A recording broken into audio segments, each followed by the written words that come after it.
gente!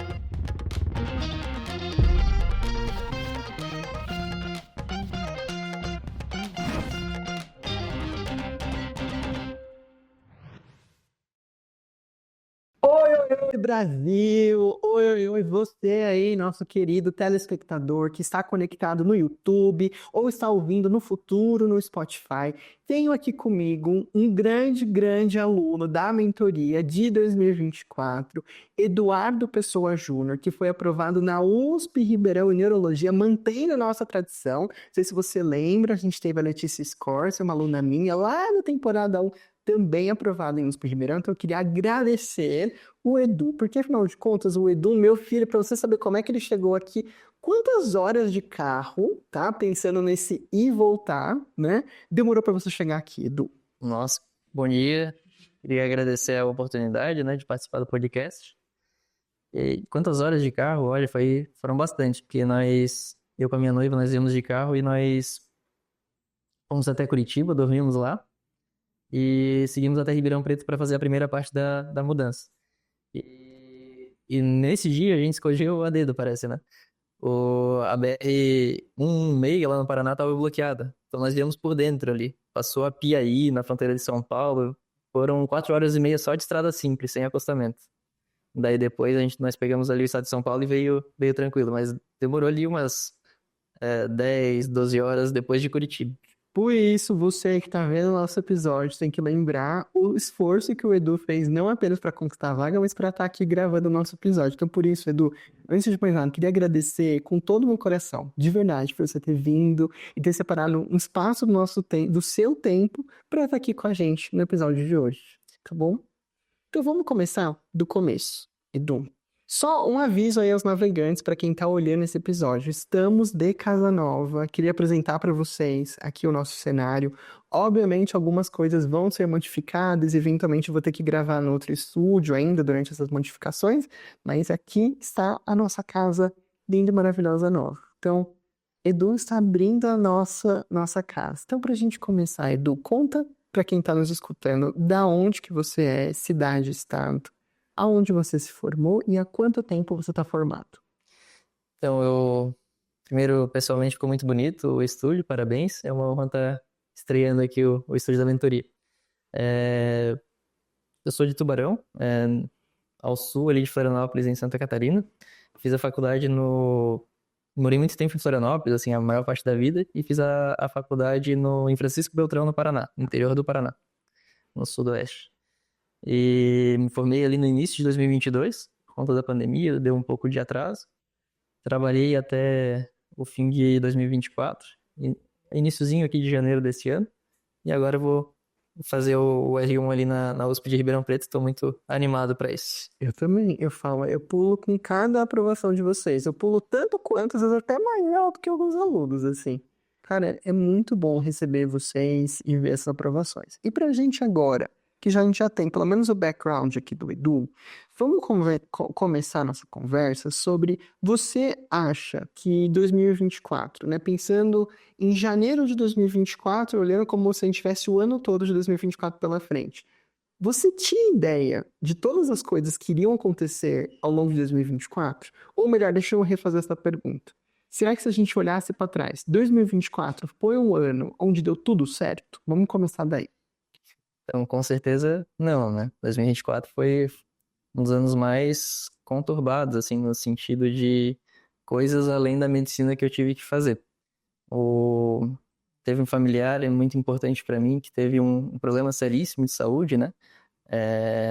Fez 6 cirurgias no decorrer desse ano e então em nenhum momento eu consegui deslanchar nos estudos, né? Não, talvez nem não tenha sido nem a prioridade número um, assim, na minha rotina em 2024. Então essa aprovação com certeza foi, claro que tem um pouco de sorte, mas foi saber otimizar o tempo que eu tinha, porque não era muito. Não era nem talvez 50% do tempo que eu tinha fora o trabalho não foi destinado aos estudos. Então, uma aprovação que eu comemorei muito, com certeza. Sim, e acho que o mais legal disso é que eu preciso pontuar para a gente aproveitar o que você está trazendo. Inclusive, teve uma mensagem que eu te mandei e falei assim, Edu, será que a gente vai pra frente, né? Será que a gente não, né? Não digo desistir, né? Mas será que eu coloquei você em cima, né? Coloquei você no paredão, aproveitando em épocas de BBB, e falei, e aí, Edu, a gente vai estudar pra 2025, pensando na aprovação 2026? Ou ainda a gente vai fazer o melhor que a gente pode com o tempo que a gente tem pra 2024? Eu te coloquei nesse paredão. Não sei se você lembra disso, em um dos encontros Eu que a gente lembro, teve. se eu não me engano foi no terceiro encontro, terceiro ou quarto, mas se eu não me engano foi no terceiro. É que, na verdade, até eu tive em alguns momentos vergonha da próxima reunião, assim, porque tudo que você propunha, né, pra eu cumprir de cronograma, muitas vezes eu não fazia, por esses outros motivos ali que eu já comentei. Então, parecia que era toda hora um damage control, assim, né?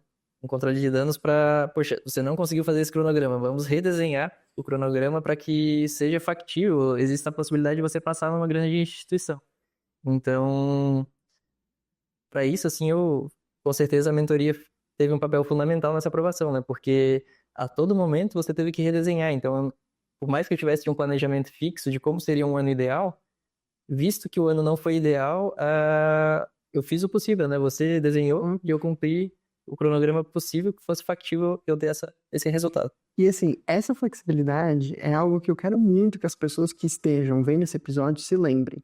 Então, assim, eu sempre comento que uma boa rotina, uma boa preparação é como se a gente estivesse saindo de casa e colocando no Waze, aquele aplicativo, um endereço. É óbvio que a gente pode ter uma rota que foi calculada ali no D0, quando a gente sai ali com o carro da garagem.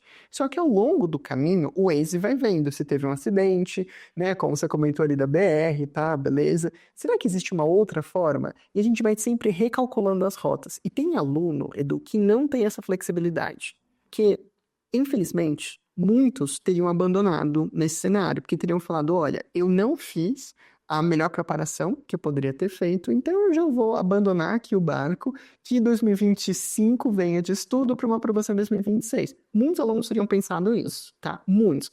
Ainda mais aqueles que têm um perfil mais anancástico, mais obsessivo-compulsivo, que olham que alguma coisa tá saindo do lugar e falam, não, já que já foi, então não vou fazer mais nada e abandonam tudo. Então isso é muito comum. E eu queria realmente parabenizar pela resiliência que você teve. E qual foi, assim, o sentimento, Edu, de, putz, será que eu continuo me esforçando para esse ano ou será que eu já abandono e vou para o ano que vem? O que de fato passou pela sua cabeça e o que te fez falar, não, Matheus, ó, eu ainda quero tentar as grandonas, inclusive, ó, só para quem tá ouvindo. Eu sei que Santa Catarina, eu sei que, na verdade, a região sul tem excelente serviço de neurologia, mas o Edu optou por não prestar, né, nenhuma nessa região e focar onde era a vontade dele, que era aqui no estado de São Paulo. O que que veio na sua cabeça que não te deixou desistir, Edu? Realmente, assim, chegou a passar pela minha cabeça de tentar só no ano seguinte, porque as notas não estavam a contento no sentido de eu não conseguia atingir uma nota que eu tivesse certeza de que eu estava aí nas cabeças, né, para conseguir essa vaga. Mas foram dois motivos. O primeiro, o resultado do ano anterior ali, que eu tinha. Eu fiz 93 questões na USP de São Paulo, e a nota de corte para neurologia foi 93 com uma nota de currículo melhor. Então, eu sabia que eu já vinha de uma base boa, né? Faltava alguns detalhes. Mas para tu manter essa nota nesse nível, tu precisaria de um grande estudo também só para manter, pô, né? Visto a concorrência que tem esses concursos. Então, só isso não era suficiente. Mas já entrando um pouquinho ali na mentoria, mas fazendo os flashcards, fazendo as questões, eu via que eu estava conseguindo na reta final evoluir muito rápido. E eu achei que fosse realmente possível conseguir essa vaga. Eu não achei provável, continuava sendo uma aposta alta, né? Eu até conversei com meu pai, ele falou isso, né? Fez uma aposta alta, mas deu certo. E realmente era uma aposta alta para eu fazer, mas graças a Deus deu certo, assim, não vou te dizer que em nenhum momento eu tive dúvidas, mas fiz a escolha correta. Deu certo. E o que eu quero pontuar para você e também para quem tá escutando a gente é o que eu gosto de chamar de pequenas vitórias. O que que é isso? Muita gente acha que um grande desafio é conquistado da noite para o dia, mas não. A gente tem pequenas vitórias que vão nos alertando que esse processo está rolando. Então, a primeira pequena vitória, quando eu falo pequena, não é algo desmerecendo o que foi conquistado, é só que ainda não é do tamanho da aprovação. Então, a primeira pequena vitória, que eu vou colocar dessa forma, foi você tocar no pódio de 2023 para 2024. Tá? Isso foi excelente. E, além disso, na rotina, você começou a se dar conta e falou, cara, ó, eu tô aprendendo e se pá que eu tô evoluindo rápido aqui nessa reta final. Então, eu acho que dá. É isso, a gente tem que reconhecer aquelas coisas que vão mostrando pra gente que a gente tá no caminho certo. Por mais que às vezes você ainda não esteja com a nota que você gostaria de estar, por mais que você ainda sinta que tem muita coisa que falta aprender ou mesmo até revisar, ainda dá pra insistir. Então, Edu, para mim isso é chave no processo de aprovação. Então, eu fico muito contente que você não desistiu e que eu coloquei você no paredão e você colocou certo. Você colocou o xizinho certo e falou, não, Matheus, ó, ainda esse ano, vamos ralar, vamos fazer o que a gente pode com o tempo. E puxando esse gancho para a gente já ir para uma segunda parte. Todo mundo fala, nossa, ó, passar na USP Ribeirão significa que eu preciso abdicar do meu trabalho, que significa que eu tenho que me dedicar exclusivamente aos estudos. É óbvio que a prioridade tem que ser os estudos, a gente já sabe disso. Mas você trabalhava, você ficava o dia inteiro estudando, como é que era a sua rotina? Vamos contar para as pessoas de casa. Então, assim, eu fiquei numa UBS, só que era uma UBS de 20 horas semanais. Era no programa Saúde na Hora, do governo federal, e era das 16 horas às 20 horas, todos segunda a sexta-feira. Então, eu tinha a parte da manhã inteira para estudar, ficava uns 15 minutos ali da minha residência, então eu tinha o início da tarde até ali umas 3:30 da tarde para estudar também. Então, dava um bom número de horas líquidas, assim, que eu creio que sejam o suficiente para uma grande preparação. E tinha o fim de semana inteiro livre, eu não dava plantão. Então, só aquele trabalho já era suficiente para eu me manter. Perfeito. E nesse caso, a escolha, claro que não dependia de você, dependia das oportunidades da região, só que é uma escolha muito feliz, tá? Porque esse esquema de meio período para o seu perfil que consegue render de manhã, inclusive a gente fazia mentoria às 7 horas da manhã, né? Tem gente que, assim, que me mata quando eu falo que a gente vai fazer uma mentoria às 7 horas da manhã, mas eu tô acordada há mais tempo, eu adoro amanhã para estudar. Então, para este perfil é excelente, porque você acorda cedo, você consegue manter uma boa rotina, você almoça cedo, estuda de tarde e você vai para o OBS com a mente tranquila, voltou, dorme e começa de novo no dia seguinte, mantendo os finais de semana livres também. Então, da ilustrar, eu não preciso abandonar uma rotina de trabalho, que afinal de contas a gente tem conta para pagar, coisa para, né, a vida, né, a vida de adulto, então isso, beleza. E uma coisa legal também quando a gente tem trabalho, que isso as pessoas se esquecem, eu não tô falando aí pro cara começar a trabalhar, não é isso, né? Mas o trabalho lhe dá uma quebra. Então a gente sente que, né, deu, então eu gosto da gente ter sim, né? E sempre me perguntam quanto que eu acho excelente, ó. Quanto menos melhor, tá? Mas assim, um bom número para quem está escutando seria algo em torno ali de 30 ou menos, tá? Então assim, 20 tá ótimo, nesse esquema muito bom que deu para você embalar bem, né? De manhã dava para render, Edu? Como é que era? Dava pra render bem, porque você acorda com a cabeça limpa, né? Igual você falou, eu gostava de estudar de manhã, então era o momento onde mais rendia, com certeza. E um outro ponto que você falou, assim, da importância de trabalhar, em algum momento ali, antes de 2023, no início de 2023, eu fiquei sem trabalhar, que foi a transição onde eu me mudei para Santa Catarina. Eu trabalhei um tempo ali no Paraná e voltei para Santa Catarina, passei num concurso de 20 horas ali para UBS, mas em algum momento ali eu fiquei alguns meses sem trabalhar e continuei estudando para residência. E eu vi que eu evolui menos nesse período. E é interessante porque eu não sei se é o caso de todas as provas do Brasil, mas as provas em São Paulo, elas exigem um raciocínio clínico. E o fato de você estar trabalhando, mesmo que seja numa UBS, ou seja, você não vai atender casos de emergência na maioria dos casos, mas para uma certa gama de doenças, tu tem que ter um raciocínio clínico, né? E para algumas doenças que são as mais prevalentes, você tem esse raciocínio clínico diariamente. É uma cefaleia, que você vai saber os sinais de alarme, por exemplo. São vários casos que você já tem sistematizado um raciocínio clínico. Então, para isso, me ajudou bastante. Eu acho que, como o volume de trabalho era pequeno, eu não acho que tenha me atrapalhado. Na reta final, que nós tivemos que subir o número de horas líquidas, eu tirei férias de um mês bem ali na preparação para a reta final.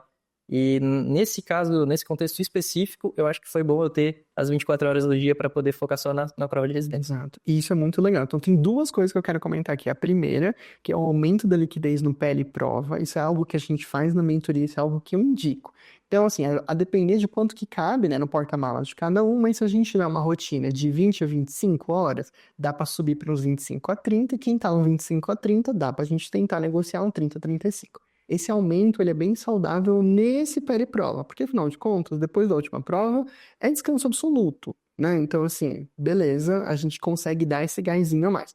O BO é quando a gente tenta dar esse gás a mais desde janeiro, ou no nosso caso, né, fevereiro aqui de um ano, daí isso já não é legal. Então, por isso que a gente tem que ter isso bem estabelecido. E uma outra coisa que você comentou, que eu quero retomar, é que por causa do trabalho, isso me ajudou no raciocínio clínico, né, para resolver as questões. Eu acho isso fantástico, fantástico. É óbvio que tem muitos alunos que falam, Matheus, eu quero trabalhar para não perder mão. Mas, meu filho, que mão que você tem, né? Porque no sexto ano você não sabe, você sai sem saber nem tratar uma gripe direito, né? Então, assim, mas não é por isso. É que eu realmente acredito que através da prática a gente consiga, não digo raciocinar melhor, mas você vai tendo uma bagagem de vendo a vida como ela é, porque a pessoa que vai fazer a sua prova, que vai criar as questões da sua prova, não é uma pessoa que não está na prática médica, é uma pessoa que está inserida na prática médica. E quando a gente pensa, é que claro que o sul do Brasil, ele é um pouco diferente. Se você pegar provas como AMT ou Henrigues, não são provas que historicamente têm raciocínio clínico. São questões muito mais, né, papo 1. Agora, se você migra para provas como USP Ribeirão, USP São Paulo, Einstein, Sirius, são provas que demandam esse raciocínio clínico. E uma outra coisa que eu também acho vantagem, não sei se você chegou a implementar, é a partir do momento que você está vendo as coisas no cursinho, você está vendo isso nos estudos, você pode implementar na prática também. Então, por exemplo, eu vou indicar ali, chegou uma urgência hipertensiva na minha UBS. Beleza, emergência ainda, espero que nunca tenha chegado uma emergência hipertensiva, mas putz, chegou uma urgência hipertensiva, como que eu vou lidar?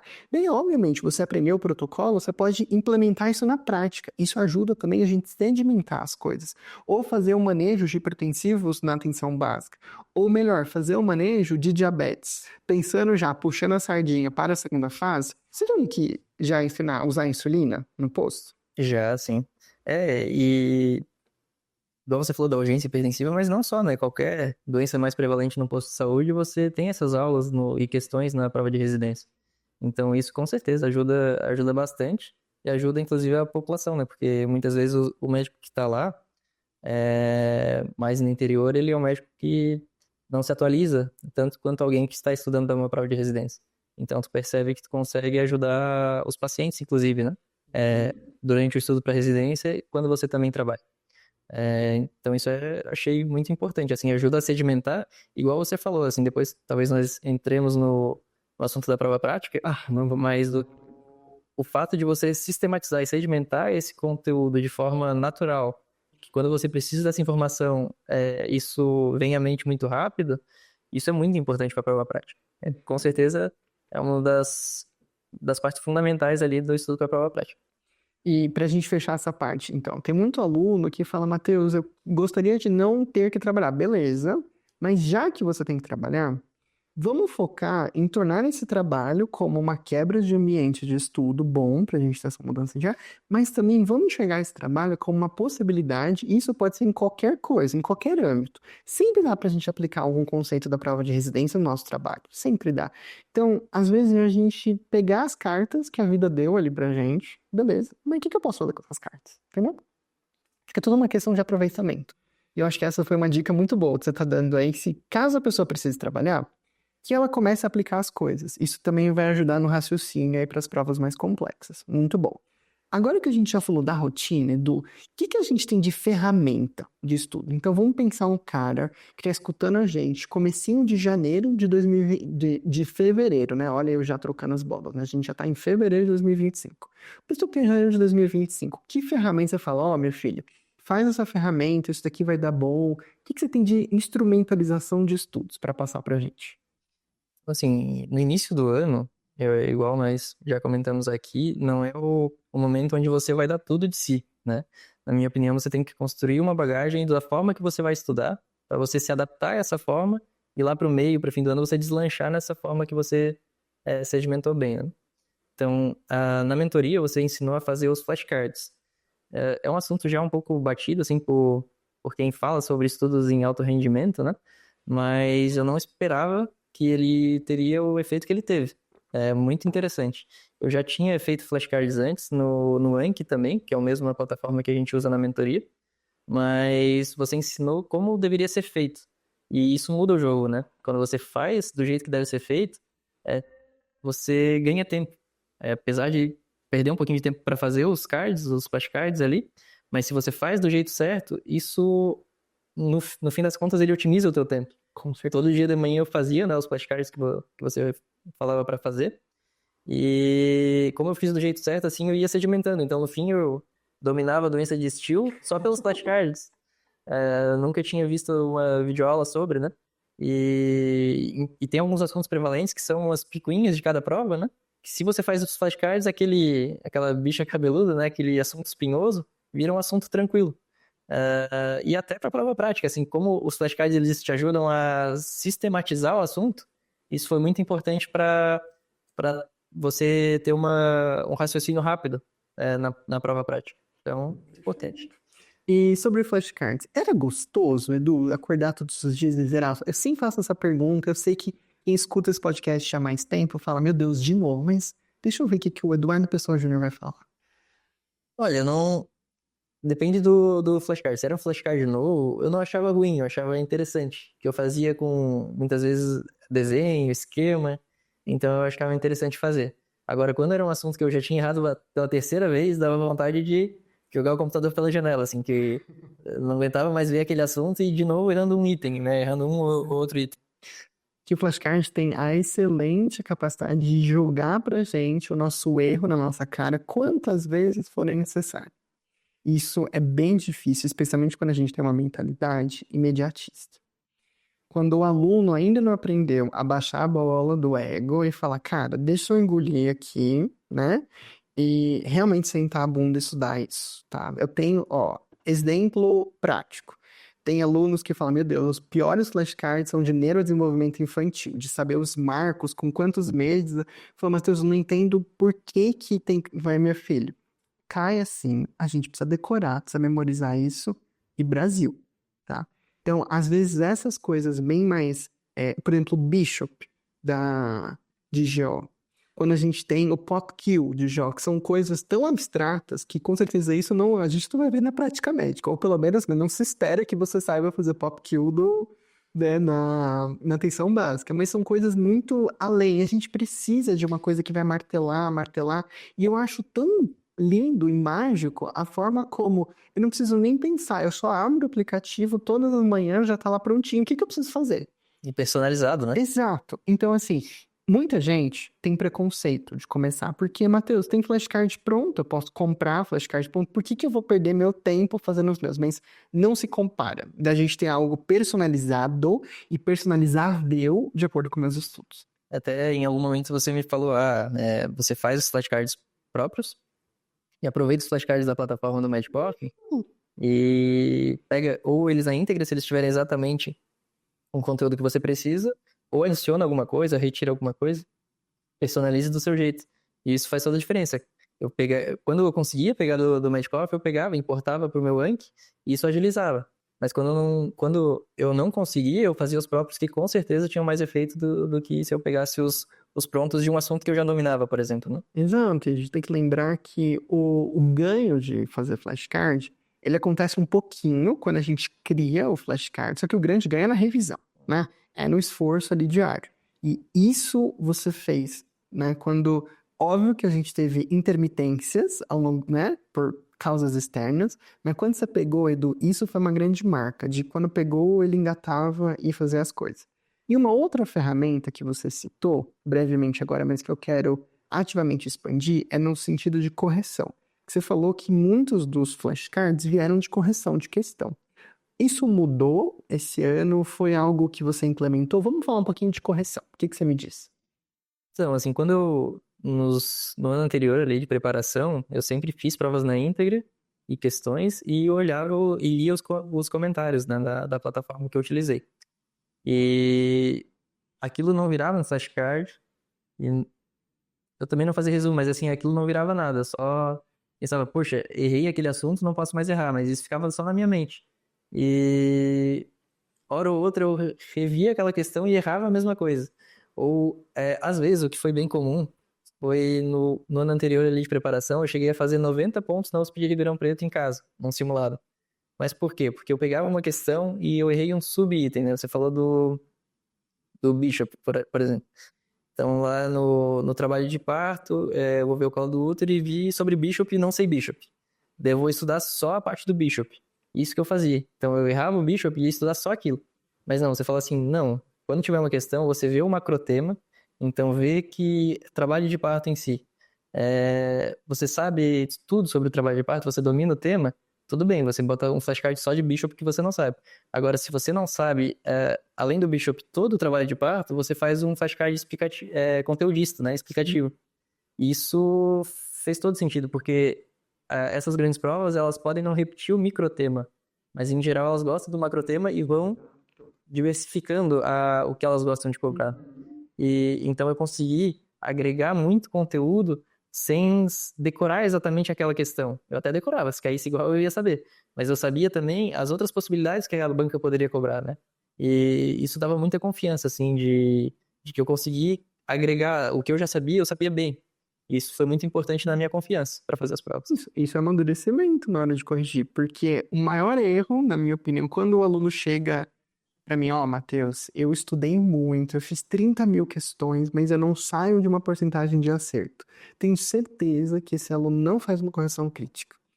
Que número de questão não vale nada pra mim. A pessoa pode ter feito 5 mil, 7 mil, 10 mil, 15 mil, 30 mil, que não vai fazer diferença nenhuma. Ele não corrigiu de uma forma crítica, e aqui corrigir não é aquela coisa já, por que que eu errei? Não é só isso, é muito mais técnico, né? Que o Edu tentou passar aqui pra gente. Tentou não, passou aqui pra gente. Mas o mais importante para quem tá escutando é, quando você errar uma questão, você tem que entender aonde que este microtema está inserido. Se porventura, né, a visão geral, que é o que a gente chama de macrotema, não está bem consolidada, agora que a gente tem que arregaçar as mangas, parar o que eu tô fazendo e falar, filhão, doença de Still não passa de hoje. Não adianta você só decorar que ferritina vai estar alta da doença de Still, que você vai responder porque caiu exatamente isso na prova da USP. Ok, se cair exatamente isso de novo, você vai saber performar. Mas se é alguma coisa dessa linha, a pessoa não consegue. A pessoa barra ali e não progride. Por isso que isso é um amadurecimento que com certeza fez parte da sua aprovação esse ano. Mas dá trabalho, assim. Claro. É uma coisa que você fica, às vezes, um dia de estudos inteiro corrigindo só uma prova, ou às vezes metade de uma prova. Se você errou bastante, principalmente quando fazia a prova de R+, né? Eu não fiz muitas porque tinha pouco tempo ali, né, de estudos por conta desses problemas pessoais. Mas as provas que eu fiz de R+, assim, eram 2 dias inteiros, ou às vezes até mais para corrigir, porque dava trabalho. É uma coisa árdua, mas que se você persistir, você tem grandes chances de ter um bom resultado. Isso é pra gente já agora puxar o tapete de um aluno que está escutando a gente, achando que vai terminar a correção no tempo da prova. Ai, Matheus, eu demorei 3 horas para corrigir. Não, eu demorei 3 horas para fazer uma prova, tá? Vamos pensar, vai, USP Ribeirão. Demorei 4 horas e meia para fazer a USP Ribeirão. Eu vou demorar 4 horas e meia para corrigir essa prova? Obviamente que não. É verdade que você pode até corrigir em 4 horas e meia, mas a qualidade dessa correção vai ter ficado vai ter ficado muito a desejar. E eu não consigo escutar, já que a gente falou de flashcard, falou de correção, e a gente não citar o que é o núcleo de estudo. Então, isso é uma coisa muito legal que eu vou reforçar no episódio de hoje.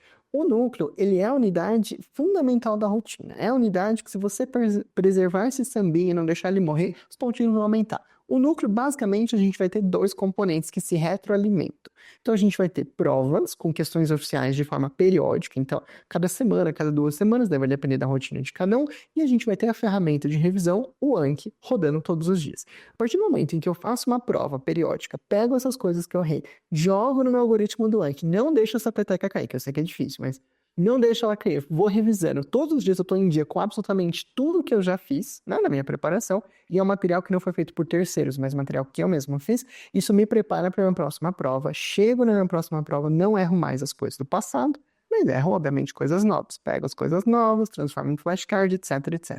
Então é um ciclo que se retroalimenta. É a prova alimentando o flashcard, que alimenta o desempenho da prova. Então, por isso que essa unidade de estudos é algo que eu passo para os alunos e às vezes eles ficam meio que chocados, né? Porque eles falam, mas calma, mas e a aula? E o Coffee Express? E a Não, mas ó, a gente vai fazer essas outras coisas. Mas elas não são intrinsecamente, pelo menos na minha opinião, e assim, é óbvio que a gente pode ter vários caminhos para chegar, né, em Roma, mas o núcleo, ele é a unidade mais importante. Eu tenho que ter ativa a ferramenta de revisão, eu tenho que treinar como é que vai ser a minha competição. Tem aluno que deixa para fazer prova no final do ano, só nunca nem começou a fazer prova, não corrigindo. Ai, Matheus, mas é porque a prova. Olha quanta. Eu já escutei isso tantas vezes. Eu não vou fazer prova, sabe por quê, Edu? Porque vão cair temas que eu não vi no cursinho ainda. O que você diria para essa pessoa? Então, para vocês terem uma ideia, assim, de como foi a minha preparação dentro da plataforma, né, do Medcoff. Eu comecei ali a mentoria em maio com o Matheus e a gente foi até julho tentando seguir o extensivo do Medcoff, o Elite. E as aulas estão muito boas, mas tem muito conteúdo. E por conta ali dos percalços que eu tive poucas horas líquidas nos estudos. Então ali eu fiz 3 blocos inteiros só do extensivo Elite e a gente viu que do jeito que estava não ia ser a forma mais otimizada de estudos. Decidimos abandonar o extensivo. Antes de começar o HIIT, né, naquele meio tempo, fazer só provas na íntegra corrigindo de R+, e R1 e gerando pelo CoffeeBot, né? Gerando questões parecidas ali para eu ir dominando cada vez mais os assuntos, mas tudo com o objetivo de alimentar o Anki, de alimentar aquela plataforma que é o núcleo de estudos, né? E apesar disso dar um desconforto, de você abandonar as aulas e fazer só questões e fazer só esse método próprio que a gente estava criando, mas eu consegui perceber uma evolução muito mais rápida, porque ela era personalizada para o que eu estava errando, né? E para as provas que eu queria fazer. Isso. E para principalmente o que você podia oferecer naquele momento, tá? Então, em nenhum momento, ó, deixando aqui o nosso registro, né? Um disclaimer. Não estou falando para você de casa abandonar, né? Não é isso que eu estou falando. Que eu estou falando é que no caso dessa pessoa, do Eduardo Pessoa Júnior, que está aqui, a gente chegou na conclusão, através do arrumamento longitudinal, que para ele, naquele momento, para a gente priorizar a manutenção da vida do núcleo de estudo, a gente precisou falar tchau para o cronograma do extensivo completamente. E eu lembro que quando eu propus isso, você até ficou meio tipo, meu Deus, mas assim, não, cadê minha zona de conforto? Cadê o meu cronograma? Cadê, né? Não tem, não tem, é diferente. Mas é o que a gente estava fazendo naquele momento. Que as aulas são muito boas, né? E foi o primeiro ano que eu fiz Medcoff, então eu não tinha visto essas aulas ainda e dava vontade de ver. Até, por exemplo, eu gosto muito de estudar neurologia, que é a residência que eu vou fazer. E eu queria ver todas as aulas de neurologia ali do extensivo, porque elas eram boas, eu sentia que eu estava aprendendo, né? Mas você tem que priorizar, você não tem todo o tempo do mundo, né? Você tem que saber o que vai ser importante para sua aprovação. E nesse caso a mentoria vem para te dar um norte, uma direção e você só executar, né? Então isso foi essencial. E também, às vezes, dá soluções para coisas que você nunca teria coragem de fazer sozinho, né? E dá aquele pontapé assim, falar, vai, né? Isso é legal. Inclusive, o nosso prof de neuro, se eu não me engano, ele é de Santa Catarina, viu? O Léo, não sei se você sabia. Nossa, fofocas da vida, né? Leonardo Bernardes, talvez eu esteja enganado, mas se eu não me engano, ele é de Santa Catarina, viu? Talvez depois a gente precisa checar essa informação, produção, mas só mini fofocas. Beleza. Agora vamos comentar sobre uma outra coisa que eu tô aqui me coçando, tá? Tem muita gente que fala, ó, Matheus, para eu passar na primeira lista em USP Ribeirão Neuro, eu preciso sair com notão na primeira fase. Verdade ou mito? Então, no meu caso, foi mito, né? Claro que não é uma nota de se desprezar, porque você precisa passar para a segunda fase para ter chance de passar, obviamente. Faz parte do processo seletivo. Mas, no meu caso, teve até um rolê. Olha, entra aí que BO a gente precisa contar. Conte. Então, assim, quando a minha noiva foi comigo para Ribeirão Preto, nós pegamos a prova e fomos ver o gabarito, assim. Daí nós vimos que eu tinha tirado 76 pontos de 100, né? A nota de corte do ano anterior tinha sido 68. Pensei, deu De boa, boa. E cheguei a ver hotel em Ribeirão Preto para ir para a segunda fase. Só não vi passagem aérea, assim, mas já estava tudo esquematizado para ir para a segunda fase. Já estava contando com isso. Daí é, anularam ou retificaram gabarito. Eu sei que de 76 pontos eu voltei para 74 pontos. E a nota de corte saiu 75 pontos. Eu cheguei a te mandar mensagem, Matheus, Não deu pra... não deu certo, vou para as próximas provas, né? Perguntei, O que que eu faço? o que que eu faço, né? Me fala sobre a Unifesp, que seria a próxima prova. Mas já tinha desencalado da USP de Ribeirão. Daí teve uma questão ali que deu polêmica, até o médico que não sei se chegou a entrar ou falou que ia entrar com medida extrajudicial. Eu sei que a USP Ribeirão teve que voltar atrás e a nota de corte que era 75, com essa volta atrás da USP Ribeirão foi para 76 e eu de 74 foi para 75. Então, poxa, apesar de ter modificado novamente, eu também não passei. E olhando o edital, né, até minha noiva que leu e me mandou, porque eu já tinha desencanado da USP Ribeirão, tava focado na Unifesp, ela falou, ó, eu li aqui que eles têm que considerar a primeira nota que apareceu no edital. E realmente estava escrito isso, assim, tava bem claro. Daí eu, poxa, vou mandar e-mail pra Corene. E com certeza muita gente fez a mesma coisa, né? Então não foi o meu e-mail que mudou, mas muitos alunos se sentindo prejudicados mandaram e-mail pra Corene e eles, não, então a nota de corte volta a 75. De novo, agora estou no jogo. Então tinham passado 40, já tinha saído lista de chamada, tudo, então já tinham passado as 42 pessoas. Eles adicionaram mais 3 pessoas além das 42. Então eu tava ali entre o 43º e o 45º. Na lanterna ali dos que passaram nas duas E fases. bota a lanterna nisso, né? Não tem uma... Dois a lanterna, né? Exato. E em algum momento eu fiquei com bastante dúvida, será que eu tento estudo para a próxima, para a segunda fase ou foco na Unifesp, na USP de São Paulo? Isso só lembrando para quem tá escutando que a USP Ribeirão faz o processo seletivo mais rápido de todas as bancas, né? E isso até retificar tudo, você já tinha, entre aspas, perdido uns dias de estudo para a segunda fase, certo? Já tinha perdido, tinha cancelado o hotel, já estava em São Paulo, estudando para as provas ali da cidade de São Paulo. Então eu já estava com o tempo corrido e não tinha nem começado assim o estudo para a prova prática. Eu tinha feito o hands-on antes ali, que depois a gente pode falar, mas foi fundamental também para a pontuação que eu tive na prova prática. Mas o estudo em casa para a prova prática eu nem tinha começado. Ali há menos de uma semana antes do dia da prova. E daí você mandou mensagem, eu falei, não, Edu, bora, vamos fazer o que a gente pode. Te passei o que você, né, o nosso planejamento da segunda fase, e daí foi. Então vamos fazer um breve interlúdio, vamos só voltar um pouquinho. Comenta sobre o hands-on. Quando que você fez? Quando você tomou a decisão de fazer o hands-on, né? A gente nem sabia se você ia passar ou não para a segunda fase, mas como é que foi essa experiência do hands-on? Foi útil, não foi? O que que você me conta? Então, assim, quando eu tomei a decisão, acho que foi em junho ou julho. Então eu não tinha nem ideia, assim. Na verdade, acho que foi tava alucinando quando eu decidi fazer o hands-on, porque eu não tinha a expectativa de passar para a segunda fase, mesmo assim eu fiz. Não sei exatamente o motivo, mas eu fiz. Tinha ouvido falar bem, assim, e no ano anterior eu tinha passado para a segunda fase da Unifesp e fui muito mal, então eu sabia que eu precisava de uma preparação diferente. Quando eu fiz o hands-on, assim, durante a universidade eu nunca tinha feito modelo OSCE, então foi muito importante, assim, não pelo conhecimento técnico que você adquire, até você adquire bastante, né? Você fica 2 dias ali imerso nos conteúdos que vocês passam no hands-on, mas principalmente pelo o modelo de como é cobrado, né? Se você nunca fez esse modelo, a primeira vez que você se depara com ele, você assusta. Você não entende assim exatamente o que o examinador quer cobrar. Muitas vezes você tem que dar bom dia para o examinador, se apresentar, dizer que você é o médico do paciente. Isso no hands-on fica, poxa, eles batem muito, então é muito sistemático para quando você vai se apresentar ali para o ator, você automaticamente faz isso, porque você treinou muito. E muitas vezes você, depois com o material online, né, que foi o que você me passou, o Speed Ribeirão gosta dessas aulas. Então eu vou aprender aqui. Depois sobrou um tempo, fui aprender, por exemplo, nessa plataforma online, eu vi sobre passar a sonda nasogástrica, caiu uma estação sobre. Igualzinho o que a gente colocou lá. Então, o fato de eu já ter treinado... Nódulo mamário também, né?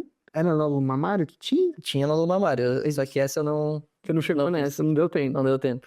Mas assim, quando você já fez a estação, fica muito mais fácil, assim, né? Porque aquilo vem na mente, vem rápido. E você não perde tempo, você sabe as perguntas certas, as perguntas que eles querem ouvir. Então, o hands-on foi muito importante, assim. Eu devo boa parte da minha aprovação à nota da prova prática e boa parte da nota da prova prática ao hands-on e à mentoria. Que bom que estamos surtindo efeito. Que às vezes muitas pessoas falam, ah, Matheus, mas será que vale mesmo a pena fazer curso prático? Porque é uma coisa que eu tenho material, mas, cara, sempre faz. De você se expor a uma situação, ver até outras pessoas fazendo para você aprender ou não aprender com o que a pessoa tá. Isso não tem preço. Para mim, sou suspeito para falar. E depois do hands-on, eu fui de ônibus de São Paulo, onde eu já estava, para Ribeirão Preto. E eu peguei um ônibus e todo o ônibus eram pessoas candidatos à residência ali de Ribeirão Preto para a segunda fase. Do meu lado sentou um, um outro cara que também ia fazer a prova prática da USP de Ribeirão, anestésio.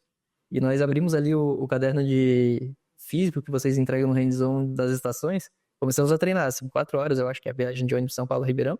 A treinar o trajeto inteiro, assim, cada um fazia a pessoa da banca e o candidato. E a gente ia revezando e deu muito certo, assim. A gente evoluiu muito nessas 4 horas e meia e eu e ele passamos para a USP de Ribeirão Preto. Que bom, né?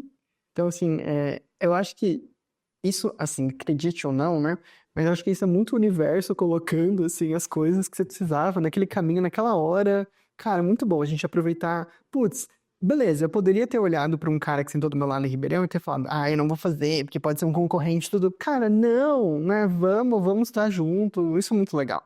Essa, né, da gente ter essa possibilidade de crescer junto com uma pessoa, pra mim, realmente é algo que é muito notável. Parabéns, é demais. E como é que foi a experiência da prova em si, tá? Eu sei que a gente fica nervoso, mas vamos pensar assim, em alguma dica que você queira dar. Vamos falar um pouquinho da prova em si de Ribeirão. Olha, prova prática, na minha visão, é muito do teu mental. Todos que chegaram, eu tinha essa nítida sensação, assim, de todos que chegaram até aquele momento, tinham uma preparação mais ou menos parecida. Todos ali saberiam, a prova prática de Ribeirão cobrou uma luma mamário, ou uma anemia ferropriva, a esclarecer ali, uma gestante com sífilis, a sonda nasogástrica E a reanimação. e a reanimação neonatal. Então, assim, todos esses conteúdos, eu acredito que quem passou por uma segunda fase da USP de Ribeirão sabe. São conteúdos bem batidos, presentes na prática, prevalentes. Então, todo mundo sabe aquilo. A diferença é o quão concentrado e o quão você não deixa se abalar ali pela pressão que é estar naquele cenário, né? Acho que o mental é super importante. E no meu caso, assim, eu tentei conversar com as pessoas que estavam ao redor sobre outras coisas e as estações que poderiam aparecer dali para frente, mas sem tentar voltar nas estações que já foram. Por quê? Porque se você sabe que você errou, tem mais risco de você ficar abalado por aquela nova informação. E aquilo, apesar de depois ser importante você voltar para aprender com aquela estação e saber daquela informação para as próximas provas, mas naquele momento o seu mental tem que ficar inabalável. E isso eu acho que é de suma importância, assim, foi essencial mesmo para minha aprovação, assim, tentar me manter concentrado Do que estava para vir. no que estava para vir, no que eu podia mudar. Isso foi muito importante. Com certeza que isso a gente não ficar porque não remoer naquele momento não acrescentar em nada. Isso é diferente de depois que terminou a prova, eu vou fazer um overview, a gente vai fazer um debriefing do que aconteceu, né? Então, eu acho que isso é excelente, isso é uma ótima dica. E pra gente indo pra nossa finalização, aonde que você tava e como é que foi receber a notícia que você passou em primeira lista na USP Ribeirão? Então, voltando um pouquinho atrás, quando saiu a nota prática, eu não esperava, assim. Eu fiz 8,7, né? 87 de 100 na prova prática. E apesar de eu saber que eu tinha ido bem, e eu precisava ir muito bem para passar, porque eu tava lá na lanterna, eu não esperava que ia tão bem. Então, quando eu vi a nota da prova prática, eu fiquei muito feliz. Muito feliz mesmo, porque eu vi que ali eu tinha chance. E é o meu sonho fazer, era o meu sonho, né? E foi um sonho concretizado fazer numa grande instituição como é a USP de Ribeirão Preto. Então, foi a realização de um sonho. Primeiro, ali na prova prática, eu fiquei muito feliz, E quando saiu a nota, realmente, eu estava no trânsito com a minha noiva. A gente estava no sinal vermelho ali do semáforo, né, na estrada. E ela viu que eu passei. Poxa, eu fiquei sem reação, assim. Fui sem reação até em casa. Contei pra minha família, né, meus pais, meus irmãos. E todos eles ficaram muito felizes comigo também, porque eu acho que é muito importante, Matheus, para te explicar pros familiares a importância que aquilo tem pra ti. O ano de preparação é um ano de muita abdicação, assim, do teu lazer. Então, aqueles que importam pra ti, aqueles que precisam estar contigo, eles precisam estar alinhados contigo. Então, todos eles sabiam o quão importante aquilo era pra mim. E que realmente era a realização de um sonho. Então, foi uma felicidade na casa inteira, assim. Foi muito gratificante, assim. Você persistir e você conseguir aquilo que é o teu sonho. É gostoso, né? É gostoso, é indescritível. Sim. E hoje estamos aqui fechando um ciclo, né? E com certeza, tudo isso que você aprendeu de 2024 para 2025 vai te ajudar, eventualmente, numa prova de título, numa prova para o seu fellow. Então, é isso que eu falo. Então, não pense que a jornada, no sentido de ferramentas de estudo, terminou. A gente encerrou esse ciclo, mas o outro está começando, tá? Então, para a gente finalizar bem, finalizar com chave de ouro, Edu, pensa em uma dica, pode ter sido uma coisa que a gente já conversou, inclusive, tá? Não precisa ser nada novo, mas pensa uma dica que você gostaria de ter escutado em fevereiro, né? Pensa no, né? Eu sei que a gente tá em fevereiro de 2025, mas pensando em fevereiro de 2024. Então, o que você gostaria de ter escutado de uma pessoa que acabou de ser aprovada na instituição que você quer, na especialidade que você quer? Dá uma dica, só pra gente fechar com chave de ouro. E aí, o que você falaria para essa pessoa? Pode ser uma coisa do tipo, olha, faça isso, usa essa ferramenta, usa essa estratégia, não desanime, pode ser algo mais motivacional, pode ser algo mais técnico, mas só pra gente fechar. Então, assim, eu acho que tudo que a gente falou, a pessoa consegue pensar várias coisas e aproveitar na rotina dela. Eu acho que se você seguir esse planejamento, claro que tem que personalizar pro seu jeito de estudar, pro jeito que você é, as outras afazeres que você tem. Mas isso você pode usar, tudo isso que a gente falou da forma técnica de estudos, você pode aproveitar. Mas o que às vezes a gente que se forma em um centro mais distante de São Paulo, e onde eu me formei, não é tão comum a pessoa prestar aqui para as provas de São Paulo, para as grandes provas. É uma grande instituição, assim, eu sinto que eu tive uma formação muito boa na UniOeste, em Francisco Beltrão, mas não é comum as pessoas prestarem para cá. Então, eu não via grandes referências que fizeram esse caminho que eu estou fazendo. Então, às vezes a gente fica com medo, achando que só quem passa lá é ou a pessoa da casa, a pessoa ali de grandes instituições, ou um gênio, alguém fora da curva. E eu não me sinto gênio, assim, eu nunca fui o melhor da turma, eu me sinto que eu me preparei bem. Eu tive a direção certa, né? Agradeço a mentoria por dar essa direção. Foi muito esforço, bastante energia gasta para isso. As pessoas que estavam ao meu redor alinhadas comigo. E então, assim, eu acho que é uma combinação de esforço, muita energia, com um método de estudos adequado. Se você fizer isso, você vai estar ali entre as 30, 40 pessoas, as top 30, top 40 pessoas daquela especialidade. E as mesmas pessoas prestam Einstein, Sírio, USP Ribeirão, USP São Paulo, Unifesp, Unicamp. Então, se você tiver entre esse grupo e você prestar o número de provas necessário para uma aprovação, para ter essas 30, 40 vagas, você vai ser aprovado. Uma hora ou outra, em alguma dessas instituições, você vai ser aprovado. Então, dá a energia necessária, com método de estudos adequado, que em uma dessas instituições você vai ser aprovado. Confia no processo. Pronto, muito bom. Um excelente título para a nossa equipe colocar no nosso episódio. Tá vendo? Confiar no processo. Acho que isso é muito bom. Edu, mais uma vez, muito obrigado. Eu sei que você vai pegar uma estradona, tá? Até Santa Catarina agora, mas queria agradecer mais uma vez, não só pela Mente Coffee aqui, de você estar aqui hoje, mas também agradecer os alunos que vão te escutar. Que tem muita gente que vai pegar esse episódio e vai aprender com ele. Então, eu adoro fazer podcast com vocês, porque além de ser o encerramento de um ciclo, a gente deixa esse registro para ajudar outras pessoas também. Então, eu queria agradecer. Com certeza, assim, no meu ano de preparação, no ano anterior também, que foi de preparação, eu ouvi muitos podcasts sobre como se preparar para a prova de residência. E eu sonhava em um dia estar contando para as próximas pessoas. Então, confia no processo, se você fizer por onde, né? Se tiver o esforço adequado, com a direção correta, você vai estar aqui também. Então, é isso, assim, confia no processo que vai dar certo. E queria agradecer também você aí de casa que se conectou com a gente. Hoje eu sei que a gente está gravando offline, não teve interação, porque estamos aqui fazendo um teste na nossa casa nova, que ficou, ó, show de bola. A nossa cenógrafa Laura super arrasou. A gente provavelmente vai ter que gravar alguns outros episódios ainda no estúdio antigo, até esse daqui ficar nos trinque, tá? E logo mais a gente vai abrir mesmo aqui com as interações, do jeitinho que vocês estão acostumados. Então, queria agradecer também a sua presença. Um grande beijo e nos vemos no nosso próximo episódio, Singular Cast, temporada 2.